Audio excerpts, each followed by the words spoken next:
শিক্ষার্থী, আশা করি তোমরা সকলে ভালো আছো। তোমাদের সকলকে শুভেচ্ছা জানাচ্ছি। আমাদের আজকের আলোচ্য বিষয় ভয়েস বা বাচ্য। এই বিষয়টি সম্পর্কে তোমাদের বুঝতে হলে তোমাদেরকে অবশ্যই টেন্স সম্পর্কে ভালো ধারণা থাকতে হবে। তোমাদের যদি ভালো ধারণা থেকে থাকে তাহলে তোমরা এই টেন্সটা খুব সহজে বুঝতে পারবে। আমি টেন্স নিয়ে কিছুদিন আগে একটা ভিডিও করেছি, তোমরা চাইলে ওই ভিডিওটা দেখতে পারো। ওখানে আমি টেন্স নিয়ে বিস্তারিত আলোচনা করেছি। কিংবা যাদের আগে থেকেই টেন্স সম্পর্কে ভালো ধারণা রয়েছে তারা এই ভয়েসটা খুব সহজে বুঝতে পারবে। চলো শুরু করা যাক। ভয়েস সাধারণত দু প্রকার, active voice, passive voice. Active voice কী, প্যাসিভ ভয়েস কী সেটা আমাদেরকে জানতে হবে। এই দুটো ভয়েসের মধ্যে মূল পার্থক্য হচ্ছে কর্তার কাজকে নিয়ে। কর্তা যখন সরাসরি কোনো কাজ করে তখন সেটা অ্যাক্টিভ ভয়েস হয়, আর যখন কর্তা সরাসরি কাজ করে না বা কর্তাকে দ্বারা করা হয় এটা যখন বোঝায় তখন সেটা প্যাসিভ ভয়েস হয়। যেমন অ্যাক্টিভ ভয়েসের আমরা উদাহরণে দেখতে পাচ্ছি রহিম রিডস এ বুক, তাহলে রহিম হচ্ছে এখানে কর্তা, রহিম সরাসরি কাজটি করছে। আবার প্যাসিভ ভয়েসে আমরা উদাহরণে দেখতে পাচ্ছি এ বুক ইজ রেড বাই রহিম, একটি বই রহিমের দ্বারা পড়া হয়, তাহলে রহিম পড়ছে না, রহিমের দ্বারা পড়া হয় বলছে, তাহলে কর্তার দ্বারা করা হয় বুঝালে তখন সেটা প্যাসিভ ভয়েস হয়। ভয়েস সম্পর্কে জানতে হলে তোমাদেরকে নিম্নোক্ত বিষয়গুলো খুব ভালোভাবে বুঝতে হবে। চলো শুরু করা যাক। নাম্বার 1, আমরা জানি অর্থগত দিক থেকে সেন্টেন্স 5 প্রকার, যথা assertive, interrogative, imperative, optative, exclamatory. এই যে 5 প্রকার বাক্য, কিন্তু এই 5 প্রকার সেন্টেন্সের মধ্যে মূলত 3 প্রকার সেন্টেন্সের অ্যাক্টিভ ও প্যাসিভ ভয়েস চেঞ্জ হয়। অর্থাৎ অ্যাজার্টিভ, ইন্টারোগেটিভ ও ইম্পারেটিভ বাক্যের অ্যাক্টিভ ও প্যাসিভ ভয়েস পরিবর্তন হয়। বাকি দুটো রয়ে গেল, বাকি দুটো হচ্ছে অপটেটিভ ও এক্সক্লেমেটরি। এগুলোর পরিবর্তন তেমন কোথাও লক্ষ্য করা যায় না, মানে এগুলোর প্যাসিভ ভয়েস হয় না। তারপর উপরোক্ত যে 3 প্রকার সেন্টেন্স অ্যাজার্টিভ, ইন্টারোগেটিভ ও ইম্পারেটিভ, এর মধ্যে অ্যাজার্টিভ সেন্টেন্সের স্ট্রাকচারের পরিবর্তন বিশেষভাবে উল্লেখযোগ্য, কারণ এই সেন্টেন্সের পরিবর্তন বুঝতে পারলে বাকি দুটো খুব ভালোভাবে বোঝা যায়। তার মানে তুমি যদি অ্যাজার্টিভ সেন্টেন্সের স্ট্রাকচারের অ্যাক্টিভ ভয়েস, প্যাসিভ ভয়েস চেঞ্জটা বুঝতে পারো তাহলে তোমার ইন্টারোগেটিভ ও ইম্পারেটিভ এই ভয়েস, অ্যাক্টিভ ভয়েস ও প্যাসিভ ভয়েসের চেঞ্জটা তুমি বুঝতে পারবে। নাম্বার 2তে আমাদের ভালোভাবে ভার্ব সম্পর্কে বুঝতে হবে। ভার্ব মানে হচ্ছে অ্যাকশন। তার মানে কোনো একটা সেন্টেন্সে যখন কোনো কাজ, যে কাজটা সম্পর্কে বলা হয়, যে কাজটার উপর ভিত্তি করে এই সেন্টেন্সটা গঠিত হয়, ওই কাজটাকে বলা হবে ভার্ব। তাহলে ভার্ব মানে হচ্ছে কাজ। এই কাজকে মানে ভার্বকে যদি কে বা কারা দিয়ে প্রশ্ন করে উত্তর পায় তখন হবে সাবজেক্ট, আর কি বা কাকে দিয়ে প্রশ্ন করে যদি উত্তর পায় তখন সেটি হবে অবজেক্ট। আর কমপ্লিমেন্ট কি? কমপ্লিমেন্ট হলো কোনো একটা সেন্টেন্সের ভার্বের পরে যতটুকু অংশ থাকে পুরো সম্পূর্ণ অংশটুকুই হলো কমপ্লিমেন্ট। তাহলে এই ভার্বের সাহায্যে সাবজেক্ট, অবজেক্ট এবং কমপ্লিমেন্ট বিষয়টা কি সেটা আমরা একটু এক্সাম্পলের মাধ্যমে বোঝার চেষ্টা করি। এখানে একটা সেন্টেন্স লেখা আছে Rahim reads a book to learn about our national poet. এই যে সেন্টেন্সটা পড়লাম, এখানে পুরো সেন্টেন্সটা পড়ে আমরা এখানে ভার্ব খুঁজে পাচ্ছি রিডস। তাহলে আমি প্রথমে বের করলাম ভার্ব। ভার্বকে আমি কে বা কারা দিয়ে প্রশ্ন করব? পড়ে। কে পড়ে? রিডস অর্থ পড়া, তাহলে কে পড়ে বা কারা পড়ে? তাহলে কারা পড়ে না, এখানে কে যেহেতু একজন আছে কে দিয়ে প্রশ্ন করতে হবে। তাহলে কে পড়ে? রহিম। তাহলে রহিম হচ্ছে এখানে সাবজেক্ট। তাহলে তোমরা রহিমের নিচে দেখতে পাচ্ছ সাবজেক্ট লেখা আছে। এরপর কি বা কাকে দিয়ে প্রশ্ন করলে যেটা পাবো সেটা হবে অবজেক্ট। তাহলে কি পড়ে বা কাকে পড়ে, যেহেতু এখানে বস্তু আছে তাহলে কাকে হবে না কি হবে? কি পড়ে? একটি বই। তাহলে একটি বই, এ বুকের নিচে দেখো অবজেক্ট লেখা আছে, এই এ বুক হচ্ছে অবজেক্ট। কেন? বা আমি ভার্বকে কি বা কাকে দিয়ে প্রশ্ন করে উত্তর পেলাম। তারপর এই এ বুকের পরে দেখো two learn about our national poet, এই যে অতিরিক্ত অংশটা রইল এই অংশটা কিন্তু অবজেক্ট না, কিন্তু এটা কিন্তু পুরো সেন্টেন্স, যদি একটা কমপ্লিট সেন্টেন্স ধরি, এই কমপ্লিট সেন্টেন্সের এটা কিন্তু একটা অংশ, এই অংশটাকে আমরা বাদ দিতে পারবো না। তাহলে এই অংশেরও নিশ্চয়ই একটা নাম আছে। এই যে সাবজেক্ট, ভার্ব এবং অবজেক্ট, এরপরে যে অতিরিক্ত অংশটা, এই পুরো অংশটাকে বলা হচ্ছে কমপ্লিমেন্ট। তার মানে কোনো একটা সেন্টেন্সে ভার্বের পরে অ্যাবুক থেকে শুরু করে পয়েন্ট পর্যন্ত এই পুরো অংশটাকে আমরা কমপ্লিমেন্ট বলতে পারি, কিন্তু আমরা পুরোটাকে কখনো অবজেক্ট বলতে পারবো না, কারণ আমাদেরকে এখানে অবজেক্ট বের করার জন্য একটা নির্দিষ্ট ফর্মুলা দেওয়া আছে কী বা কাকে হতে হবে। তাহলে কী বা কাকে দিয়ে মধ্যে আমরা শুধু এ বুক পাচ্ছি, এই এ বুকটাই হবে অবজেক্ট, এবং এ বুক থেকে পয়েন্ট পর্যন্ত শুরু করে পুরো অংশটাই হবে কমপ্লিমেন্ট। আচ্ছা, এরপরে আমি আর একটা সেন্টেন্স লিখলাম এখানে, Saju goes to school every day. এখানে খেয়াল করুন, এখানে কিন্তু আমরা প্রথমে ভার্ব বের করব। তাহলে গোজের পরে একটা প্রশ্নবোধক দেওয়া আছে, তাহলে গোজটা হচ্ছে একটা ভার্ব। তাহলে এই যে ভার্ব, এই যে গোজটা হচ্ছে এখানে ভার্ব। তাহলে যায়, কে যায়? সাজু যায়। তাহলে কে বা কারা দিয়ে প্রশ্ন করে যদি উত্তর পায় তাহলে সেটা সাবজেক্ট হবে। তাহলে কে যায়? সাজু যায়। তাহলে কি বা কাকে দিয়ে প্রশ্ন করে যদি উত্তর পাই তাহলে সেটা হবে অবজেক্ট। তাহলে কি যায়, কাকে যায়, কোনো উত্তর বেরোবে? তাহলে উত্তর নেই। তাহলে যেহেতু উত্তর নেই, তাহলে এই সেন্টেন্সে কোনো অবজেক্ট নেই। টু স্কুল এভরিডে, প্রতিদিন স্কুলে যায়। তাহলে এখানে অতিরিক্ত একটা অংশ এখানে আমরা পেলাম। তাহলে এই Saju goes to school every day সেন্টেন্সের মধ্যে সাবজেক্ট আছে, ভার্ব আছে, কিন্তু কোনো অবজেক্ট নেই। তাহলে এই গোজের পর থেকে এভরিডে পর্যন্ত পুরো অংশটা হচ্ছে কমপ্লিমেন্ট। নাম্বার 3, অ্যাক্টিভ ও passive voice is used in past, present, future tenses. তার মানে অ্যাক্টিভ এবং প্যাসিভ ভয়েস এটা পাস্ট, প্রেজেন্ট এবং ফিউচার টেন্সে ব্যবহৃত হয়। দে আর 4 কাইন্ডস, তারা 4 প্রকার। আমি এখানে 3টে কালার ব্যবহার করেছি। এই 3টে কালার ব্যবহার করেছি এই কারণে যাতে বুঝতে সুবিধা হয়। টেন্সের মধ্যে আমরা দেখতে পাচ্ছি পাস্ট, প্রেজেন্ট, ফিউচার সবুজ কালারের মধ্যে আছে, আর অ্যাক্টিভের মধ্যে রয়েছে indefinite, continuous, perfect, perfect continuous. পরে যে কালারটা রয়েছে ওটার মধ্যে বলা হচ্ছে প্যাসিভে indefinite, continuous, perfect, perfect continuous. তার মানে আমরা যে সবুজ কালার যে টেন্সগুলো দেখতে পাচ্ছি সেগুলো পরবর্তী যে দুটো কালার রয়েছে ওই কালারগুলোর মধ্যে অ্যাক্টিভে যে টেন্সগুলো, অ্যাক্টিভের যে প্রকারভেদগুলো আছে ওই অ্যাক্টিভের প্রকারভেদগুলো আবার প্যাসিভে গিয়েও কিন্তু কী হচ্ছে, একই প্রকারভেদে চেঞ্জ হচ্ছে। তার মানে এই যে টেন্স, এই টেন্সের অ্যাক্টিভ, এই টেন্সগুলোর অ্যাক্টিভ ফর্মও রয়েছে, প্যাসিভ ফর্মও রয়েছে। তার মানে ফর্মস অফ, তার এই বিষয়টা জানার পর আমাদেরকে আরেকটা বিষয় জানতে হবে, সেটা হচ্ছে ভার্বের ফর্মগুলো। এই যে আমরা পুরো টেন্স পড়লাম, এখন ভয়েস পড়ছি, এই বিষয়গুলো কিন্তু ভার্বকে বেস করে কিন্তু তৈরি, বা ভার্বকে বেস করে কিন্তু গঠিত। তাহলে এই যে এবার ভার্বকে যদি বেস করে যদি এগুলো গঠিত হয়ে থাকে তাহলে ভার্বের ফর্মগুলো আমাকে জানতে হবে। তাহলে এখানে বলা হচ্ছে ফর্মস অফ, ভার্বের যে ফর্ম এটা 4 ফর্মস, 4টা ফর্ম নিয়ে আমাদেরকে এখানে আলোচনা, এবং এই 4টা ফর্ম কি কি সেটা আমাদেরকে জানতে হবে। যেমন ফর অ্যাক্টিভ ভয়েস, অ্যাক্টিভ ভয়েসের জন্য এই 4টা ফর্ম কিন্তু দরকার। সে ফর্মগুলো হচ্ছে present, past, past participle, present participle. এই ভার্বের এই 4টা ফর্ম দরকার। কিন্তু ফর প্যাসিভ ভয়েস, প্যাসিভ ভয়েসের জন্য পাস্ট পার্টিসিপল মানে ভার্ব 3 মানে V3 এটাই দরকার। Generally V3 always used in passive voice. সাধারণত প্যাসিভ ভয়েসের মধ্যে শুধুমাত্র V3 ব্যবহৃত হয়, মানে ভার্বের পাস্ট পার্টিসিপল ফর্মই ব্যবহৃত হয়। প্যাসিভ ভয়েসে ভার্বের পাস্ট পার্টিসিপল ফর্ম ছাড়া আর অন্য কোনো ফর্ম ব্যবহৃত হয় না। কিন্তু অ্যাক্টিভের মধ্যে আমরা 4টি ফর্মই ব্যবহার করি। তোমাদেরকে বলে রাখি, আমরা এখানে যে অ্যাক্টিভ ভয়েসটা আলোচনা করব সেই অ্যাক্টিভ ভয়েসটা হচ্ছে তোমরা যে টেন্স পড়েছো এই টেন্সের মধ্যে আমরা যে আলোচনাগুলো করেছিলাম সমস্ত স্ট্রাকচারগুলো, সমস্ত এক্সাম্পলগুলো সবগুলো ছিল অ্যাক্টিভ ভয়েসে। ওই বিষয়গুলো সম্পর্কে আমরা এবার প্যাসিভ ভয়েসে শিখব। ওই অ্যাক্টিভগুলো কী রকম প্যাসিভ হয় সেটা আমরা এই ভয়েস চেঞ্জের মধ্যে আমরা আজকে আলোচনা করব। তাহলে আমরা এখানে দেখতে পেলাম অ্যাক্টিভ ভয়েসে 4টা ফর্মই ব্যবহৃত হয় ভার্বের। প্যাসিভ ভয়েসে শুধুমাত্র একটি ফর্ম ব্যবহৃত হয়, সেটা হচ্ছে পাস্ট পার্টিসিপল।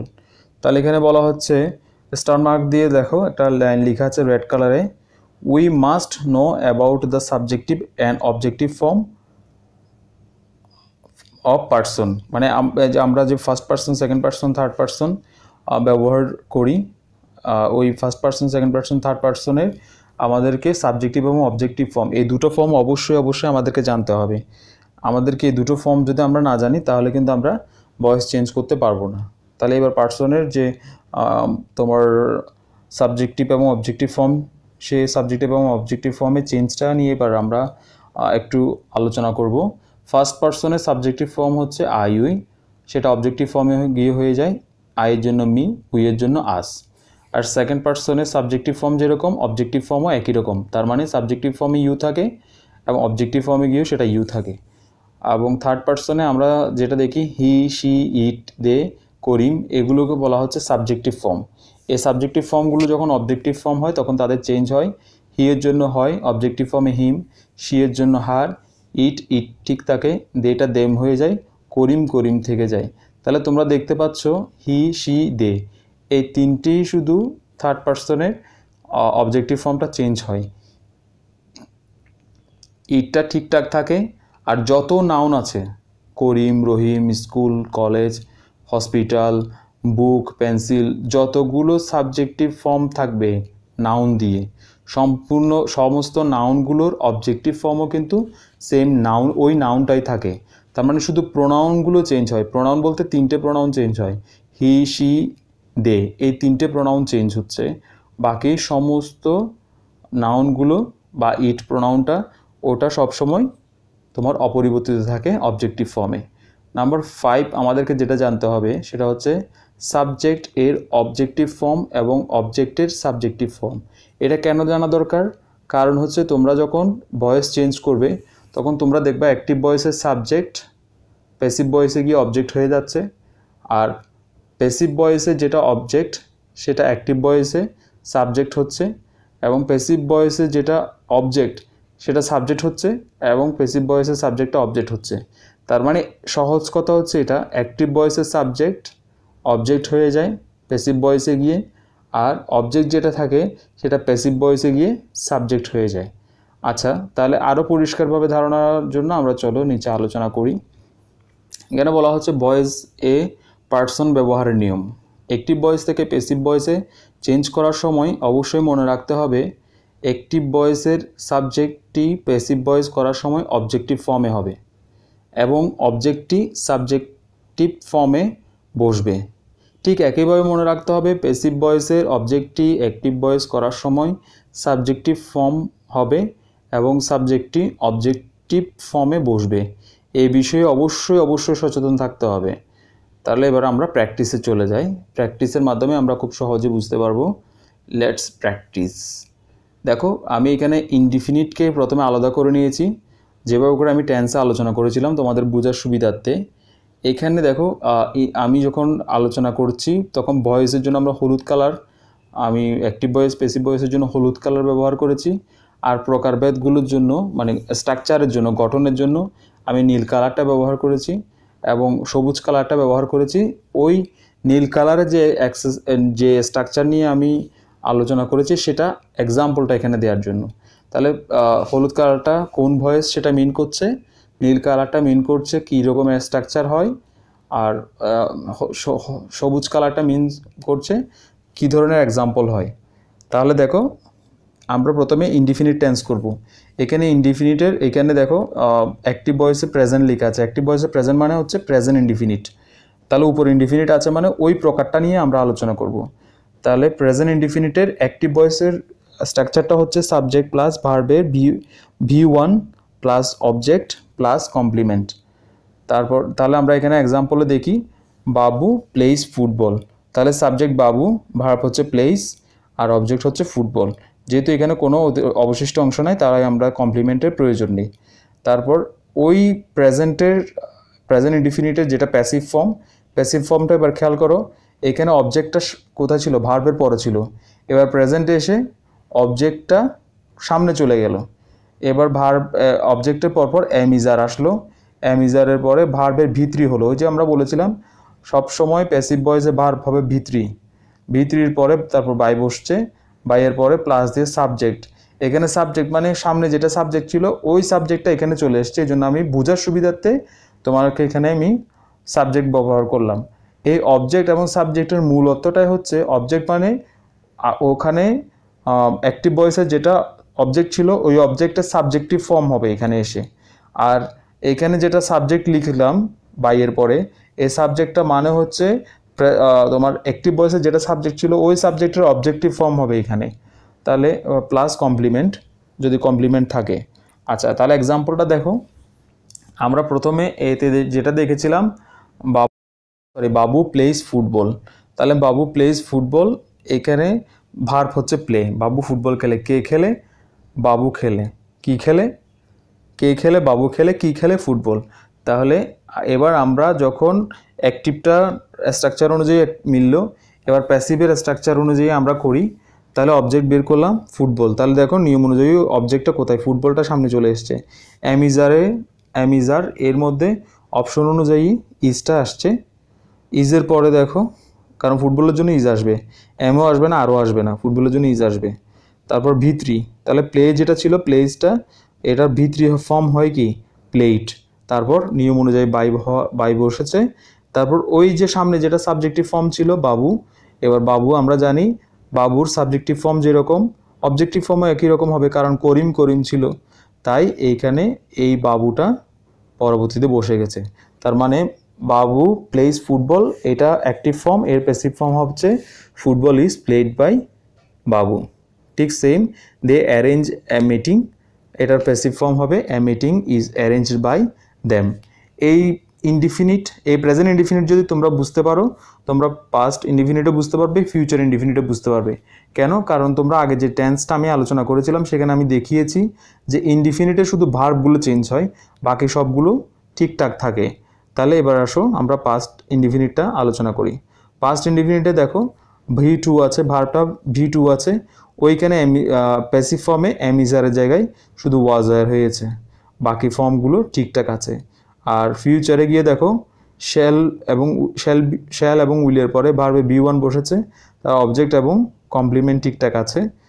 ফিউচারের প্যাসিভ ফর্মে গিয়ে দেখো ওই সব কিছু ঠিক আছে, শুধু শ্যাল উইল এরপর একটা বি এসছে, শ্যাল উইলের পর একটা বি আসার পর ভার্বটা পাস্ট পার্টিসিপল ফর্ম হয়ে গেছে। আমি বলেছিলাম প্যাসিভের ভার্ব সবসময় পাস্ট পার্টিসিপল হয়, তাই এখানে খেয়াল করো পাস্ট ইনডিফিনিটে বাবু প্লেড ফুটবল যেটা ছিল, এটা প্যাসিভে গিয়ে ফুটবল ওয়াজ প্লেড বাই বাবু। ওখানে ছিল ইনডিফিনিটে ফুটবল ইজ প্লেড বাই বাবু, এখানে হয়ে যাচ্ছে football was played by Babu. তাহলে ওয়াজ কেন? ওয়াজটা হচ্ছে পাস্ট ইনডিফিনিটের জন্য। ঠিক same, they arranged a meeting, আর প্যাসিভ ফর্মে হবে a meeting was arranged by them. এবার ফিউচারে দেখো, ফিউচারে বাবু উইল প্লে ফুটবল, তাহলে উইল প্লে ফুটবল এটা অ্যাক্টিভ ফর্মে ছিল, এটার প্যাসিভ ফর্মটা দেখো football will be played by Babu. তাহলে উইল বি প্লেড কেন? ওই যে ফিউচার উইলের পরে বি বসেছে, বি এর পরে ভার্বটা পাস্ট পার্টিসিপল হয়ে গেছে, কারণ আমরা জানি প্যাসিভের ভার্ব সবসময় পাস্ট পার্টিসিপল। তাহলে ঠিক সেম প্যাসিভ ফর্মটা ফিউচার অ্যাক্টিভের অন্য যে এক্সাম্পলটা আছে they will arrange a meeting, এটার তোমার প্যাসিভ ফর্ম হবে a meeting will be arranged by them. আচ্ছা, এবার আমরা ইনডিফিনিটের পরে আমরা কন্টিনিউয়াস নিয়ে আলোচনা করব। যদি তোমরা ইনডিফিনিটটা বুঝতে পারো, কন্টিনিউয়াসটাও তোমরা সহজে বুঝতে পারবে, কারণ কন্টিনিউয়াসের এই যে যে অপশনটা, নীল অপশনগুলো তোমরা আগে থেকে জানো। যদি যে এখানে আমি এর আগে যে টেন্স নিয়ে আমি যে আলোচনাটা করেছিলাম ওখানের মধ্যে এই বিষয়গুলো একদম ক্লিয়ার করে দেওয়া আছে।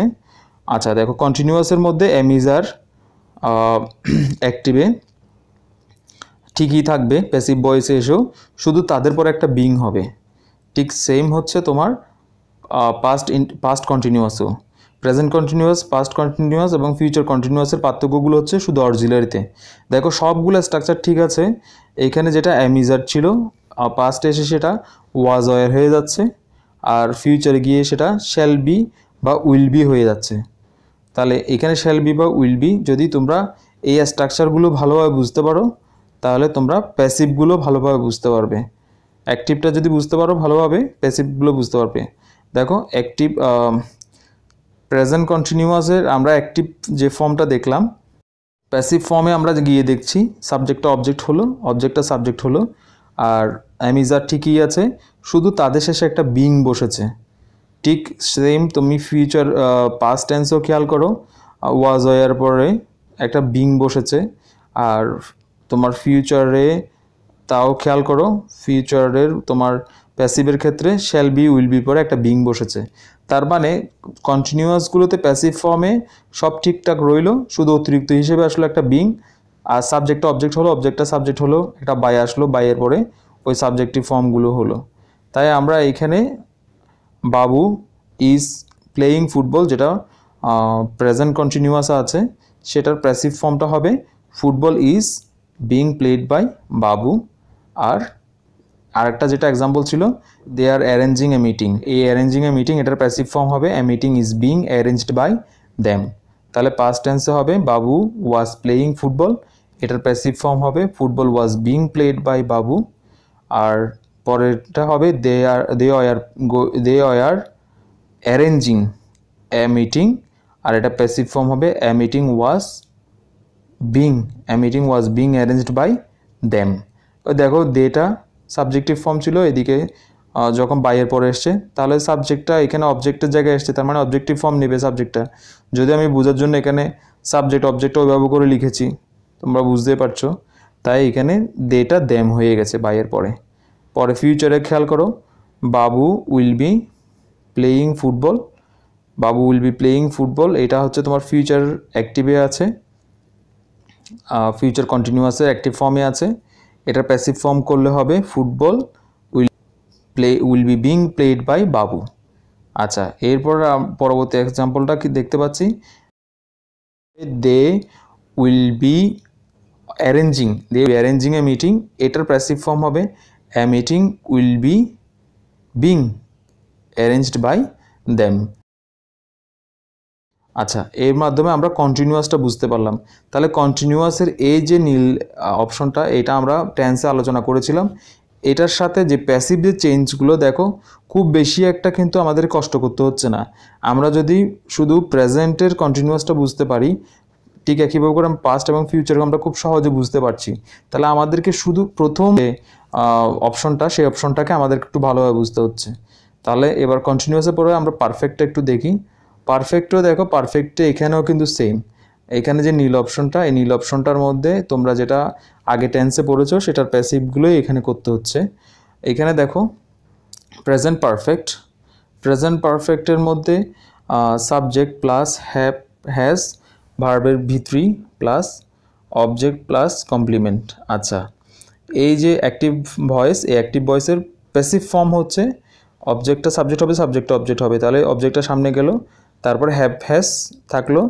এইখানে অতিরিক্ত হিসেবে যেটা আসছে একটা হচ্ছে বিন আসছে। বিনের পরে যেহেতু আমি বলেছি সবসময় যে কোনো পেসিভের ভার্ব হচ্ছে V3, তাই ভার্বের এখানে 3 ফর্মটা এসছে, বাইয়ের পরে সাবজেক্টিভ ফর্ম বসছে, তারপর কমপ্লিমেন্ট যদি থাকে সেজন্য আমি কমপ্লিমেন্টটা রাখলাম। তাহলে এইখানে অ্যাক্টিভসের যেটা হলো অ্যাক্টিভ ভয়েসের মধ্যে তোমরা দেখতে পাচ্ছ এক্সাম্পলে বাবু হ্যাজ প্লেড ফুটবল, সাবজেক্ট বসেছে, তারপর হ্যাভ বা হ্যাজের মধ্যে বাবুর জন্য হ্যাজ এসছে, তারপর ভার্বটা পাস্ট পার্টিসিপল যেহেতু পারফেক্ট টেন্স, প্লেড বসেছে, তারপর অবজেক্টটা বসলো ফুটবল। এবার আমরা যখন প্যাসিভ করছি ওই সেন্টেন্সটাকে, তখন অবজেক্টটা সামনে যাবে, মানে ফুটবল সামনে আসলো, এরপর হ্যাভ বা হ্যাজ থেকে ফুটবলের জন্য হ্যাজই আসবে যেহেতু ফুটবল সিঙ্গুলার। তাহলে ওই যে বললাম প্যাসিভের জন্য অতিরিক্ত হিসেবে বিন আসবে, তাহলে বিন আসার পর ভার্বটা পাস্ট পার্টিসিপল হলো প্লেড, তারপর বাইয়ের পরে সাবজেক্টিভ ফর্মটা বসলো। ঠিক সেম হচ্ছে they have arranged a meeting, এটাকে যদি তুমি চেঞ্জ করো তাহলে হবে meeting has been arranged by them. এরপর হচ্ছে তোমার পাস্ট পারফেক্টও ঠিক সেম। পাস্ট পারফেক্টে খেয়াল করো ওই হ্যাজের জায়গায় এখানে হ্যাড বসতো, তারা হ্যাডের পর একটা বিন এসছে। আর ফিউচারে দেখো এখানে শ্যাল হ্যাভ উইল হ্যাভ, এরপরে প্যাসিভে একটা বিন বসেছে, তার মানে আমরা দেখতে পাচ্ছি পারফেক্টের মধ্যে শুধু বিন শব্দটা অতিরিক্ত হিসেবে আসছে, আর ওই যে আগে থেকে মানে সাবজেক্ট সাবজেক্ট এই পরিবর্তনটা সব জায়গায় একই রকমই হচ্ছে প্যাসিভের মধ্যে, অ্যাক্টিভ প্যাসিভের মধ্যে। আচ্ছা, তারপরে এখানে খেয়াল করো, তাহলে আমরা এক্সাম্পলটা দেখি। প্রথম এক্সাম্পলটা বলা হচ্ছে বাবু হ্যাজ প্লেড ফুটবল, এটা যেটা ছিল তা এটা পাস্ট পারফেক্টে হয়ে যাচ্ছে বাবু হ্যাড প্লেড ফুটবল, আর ফিউচারে হয়ে যাচ্ছে বাবু উইল হ্যাভ প্লেড ফুটবল। তাহলে এই যে বাবু বল, এটার প্যাসিভ ফর্ম হচ্ছে football had been played by Babu, আর Babu will have played football যেটা ফিউচার পারফেক্ট, সেটার প্যাসিভ ফর্ম হয়ে যাবে football will have been played by Babu. ঠিক সেম পরবর্তী তোমার যে এক্সাম্পলটা রয়েছে সে এক্সাম্পলটা হচ্ছে হ্যাঁ they had arranged a meeting, এটা প্যাসিভ ফর্ম হবে a meeting had been arranged by them. আর এর পরবর্তীতে যেটা ফিউচারে প্যাসিভটা হবে অ্যাক্টিভটা হবে, ফিউচারে অ্যাক্টিভটা হবে they will have arranged a meeting, তাহলে এটার প্যাসিভ ফর্ম হবে a meeting will have been arranged by them. তাহলে এটা খুব সহজ, যদি তোমরা নীল অপশনটা যদি ভালোভাবে বুঝতে পারো তাহলে তোমরা খুব সহজেই সবুজ অংশটা বুঝতে পারবে, এবং নীল অংশটা তোমরা বুঝতে পারবে খুব সহজে, কারণ তোমরা যে টেন্স করে এসছো টেন্সের মধ্যে এই বিষয়গুলো একদম ক্লিয়ার করে লেখা আছে। তাহলে প্যাসিভটা বুঝতে আর কোনো জায়গায় অসুবিধা হওয়ার কথা না, শুধু সাবজেক্ট এবং অবজেক্টের চেঞ্জটা বুঝতে পারা আর ওই যে ভার্বের পরিবর্তনটা বুঝতে পারা, এই দুটো জায়গায় তোমরা ফলো করলে তোমরা ভয়েসটা খুব সহজে বুঝতে পারবে। এবার লাস্ট যে আমাদের বিষয়টা সেটা হচ্ছে পারফেক্ট কন্টিনিউয়াস। পারফেক্ট কন্টিনিউয়াস আমরা জানি পারফেক্ট কন্টিনিউয়াস টাইমকে নির্দেশ করে। কন্টিনিউয়াস এবং পারফেক্ট কন্টিনিউয়াসের মধ্যে মূল পার্থক্যটা হলো টাইমকে নিয়ে। সিন্স সাধারণত নির্দিষ্ট সময়ের জন্য বসে আর ফর বসে অনির্দিষ্ট সময়ের জন্য। তাহলে আমরা এবার ভয়েস চেঞ্জের ক্ষেত্রে এদের পরিবর্তনগুলো একটু জানার চেষ্টা করি। যেমন অ্যাক্টিভ ভয়েসে সাবজেক্ট, এরপর হ্যাভ হ্যাজ বিন বসে, বিনের পরে ভার্বের V4 লেখা আছে, V4 মানে ভার্বের সাথে ING plus object plus complement plus time থাকে। আর প্যাসিভে যেটা হয় অবজেক্টটা সাবজেক্ট হবে, হ্যাভ বা হ্যাজ তারপর বিন, এটুক পর্যন্ত ঠিক আছে। আমরা জানি কন্টিনিউয়াসে যেভাবে করে ভার্বে সবসময় মানে কন্টিনিউয়াসের অ্যাক্টিভে যেভাবে করে ভার্বের সাথে আইএনজি যুক্ত হয়, ঠিক কন্টিনিউয়াসের প্যাসিভে সব জায়গার মধ্যে বিং শব্দটা আসবে এবং তারপরে ভার্বের পাস্ট পার্টিসিপল ফর্ম হবে। তাহলে এখানে সাবজেক্ট হলো হ্যাভ হ্যাজের পরে বিন আসছে, বিনের পরে দেখো একটা বিং শব্দটা এসছে, বিংয়ের পরে আমরা জানি প্যাসিভের ভার্ব সবসময় পাস্ট পার্টিসিপল হয়, তাহলে V3 বসছে, তারপর বাই, তারপর সাবজেক্ট, তারপর কমপ্লিমেন্ট, তারপর টাইম। তাহলে এটা যদি আমরা প্রেজেন্ট পারফেক্ট কন্টিনিউয়াস দেখি তাহলে পাস্ট পারফেক্ট কন্টিনিউয়াসে গিয়েছে আমরা দেখি। তাহলে পাস্ট পারফেক্ট কন্টিনিউয়াসে ওই যে হ্যাভ হ্যাজের জায়গায় পাস্ট বসতে হ্যাড বসে, তারপর বিন বসে, তারপর ভার্বের সাথে আইন যেহেতু অ্যাক্টিভ ফর্মে, তাহলে প্যাসিভ ফর্মও ঠিক আছে, কিন্তু বিনের পরে ওখানে যেরকম তোমার প্রেজেন্টে বিনের পরে বিং এসছিল, এখানেও প্যাসিভে বিনের পরে বিং এসছে, ফিউচারও দেখো এখানেও বিনের পরে বিং এসছে, এবং সব জায়গায় ভার্বটা বিংয়ের পরে পাস্ট পার্টিসিপল মানে V3 বুঝতে পারছো। তারপর বাইয়ের পরে সাবজেক্ট বসছে, তারপর কমপ্লিমেন্ট প্লাস টাইম, এগুলো সব জায়গায় ঠিক আছে। এবার এক্সাম্পলগুলো একটু দেখো। এক্সাম্পলটা হচ্ছে প্রথমে যেটা ছিল Babu has been playing football since morning, এটাকে যদি আমি প্যাসিভ করি তাহলে হবে football has being played by Babu since morning. তাহলে তোমরা সাবজেক্ট অবজেক্টটা সাবজেক্ট বুঝতে পারছো। আর হ্যাভ হ্যাজের পরে যে ভার্বের সাথে আইএনজি, তারপর হচ্ছে তোমার ভার্বের যে পরিবর্তন V3, তারপর বাই, তারপর যে সাবজেক্টিভ ফর্ম, তারপর হচ্ছে তোমার কি টাইম, এগুলো তোমরা বুঝতে পারছো। তারপর টিকা কীভাবে করে they have been arrange a meeting for an hour, তাহলে এটা হবে a meeting has been being arranged by them for an hour. ঠিক সেম তোমার যখন আমি পাস্ট টেন্স করলে আমার এই জিনিসগুলো আসবে। পাস্ট পারফেক্ট কন্টিনিউয়াসে আমি যেটা দেখতে পাচ্ছি ওখানে হ্যাভ হ্যাজ ছিল প্রেজেন্টে, এখানে হচ্ছে তোমার হ্যাড, তাহলে হ্যাড বিন প্লেয়িং ওটা হয়ে যাচ্ছে হ্যাড বিন বিং প্লেড। আর এদিকে যেটা উইল হ্যাভ বিন প্লেয়িং ছিল তাহলে will have bin being arranged. তাহলে এই তো পার্থক্য, মানে খুব সহজে তোমরা বুঝতে পারছো তো যে খুব বেশি একটা পরিবর্তন হচ্ছে না। তুমি যে স্ট্রাকচারগুলো নীল কালারের যে স্ট্রাকচারগুলো আছে সেগুলো যদি বুঝতে পারো তাহলে তুমি কালারের এক্সাম্পলগুলো খুব সহজে, সঠিক থাকলে তো তুমি বুঝতে পারবেই, আর ভুল থাকলেও সেটা তুমি বের করে নিতে পারবে, হ্যাঁ এই জায়গাগুলো তো ভুল আছে। আশা করি তোমরা এই যে অ্যাজারটিভের এই স্ট্রাকচারটা তোমরা খুব ভালোভাবে বুঝতে পেরেছো।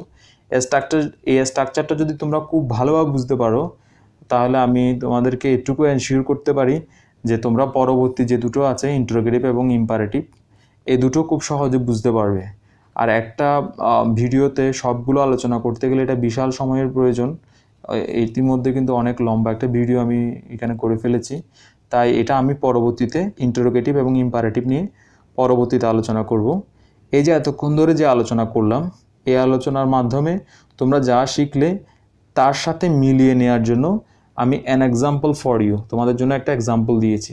দেখো এখানে ভার্ব রেখেছি আমি রাইট, রোট, রিটেন, রাইটিং। তাহলে এই যে ইনডিফিনিটে আমি ইনডিফিনিটের প্রেজেন্টটা কীরকম হবে, পাস্টটা কীরকম হবে, ফিউচারটা কীরকম হবে এটা আমি দেখিয়েছি। ঠিক ইনডিফিনিট, কন্টিনিউয়াস, তারপর হচ্ছে তোমার পারফেক্ট কন্টিনিউয়াস, এই বিষয়গুলো আমি এখানে দেখালাম। তোমরা আবার আমি একটু করে তোমাদেরকে দেখাচ্ছি ইনডিফিনিটটা কীভাবে চেঞ্জগুলো হয় তিনটেতে, প্রেজেন্ট, পাস্ট এবং ফিউচারে। আর কন্টিনিউয়াসটা কীরকম চেঞ্জ হয় তোমার প্রেজেন্টে, পাস্টে, তারপর হচ্ছে ফিউচারে। তার পারফেক্টে কীরকম চেঞ্জটা হয়, তারপর হচ্ছে তোমার পারফেক্ট কন্টিনিউয়াসে কীরকম চেঞ্জটা হয়, এগুলো ডিটেলসে আমি এখানে এক্সাম্পলের সাথে আলোচনা করেছি। তাহলে এই সমস্ত আলোচনাগুলো যদি তোমরা ভালোভাবে বুঝতে পারো, তাহলে এইখানে যে দুটো এক্সারসাইজ দেওয়া আছে দিস ইজ ফর ইউর মধ্যে দুটো প্র্যাকটিস দেওয়া আছে, প্র্যাকটিস 1, প্র্যাকটিস 2। এখানে সাবজেক্ট, ভার্ব এবং অবজেক্ট দেওয়া আছে। এগুলো দিয়ে তোমরা বাসায় বসে অ্যাক্টিভ এবং প্যাসিভ ভয়েস করার চেষ্টা করবে। যদি তোমরা নিজেরা করতে পারো তাহলে তোমরা বুঝতে পারবে যে হ্যাঁ, তোমরা পরবর্তীতে অ্যাক্টিভ এবং প্যাসিভের অন্ততপক্ষে পার্থক্যটা খুব সহজে নির্ণয় করতে পারবে, যেটা তোমাদের ভবিষ্যতে অনেক কাজে আসবে। এতক্ষণ ধৈর্য ধরে যে তোমরা এত লম্বা একটা বিষয় নিয়ে আলোচনা করলাম সেটা মনোযোগ সহকারে দেখেছো, সেটার জন্য তোমাদেরকে অসংখ্য ধন্যবাদ। আমাদের নেক্সট ডিসকাশন হবে ইন্টারোগেটিভ এবং ইম্পারেটিভ, তাও ভয়েসের ইন্টারোগেটিভ এবং ইম্পারেটিভ অংশ নিয়ে। সেটা আমরা পরবর্তীতে পার্ট 2 করে আলোচনা করব। তো এতক্ষণ সঙ্গে থাকার জন্য তোমাদেরকে অসংখ্য ধন্যবাদ। সবাই ভালো থেকো, সুস্থ থেকো, সাবধানে থেকো।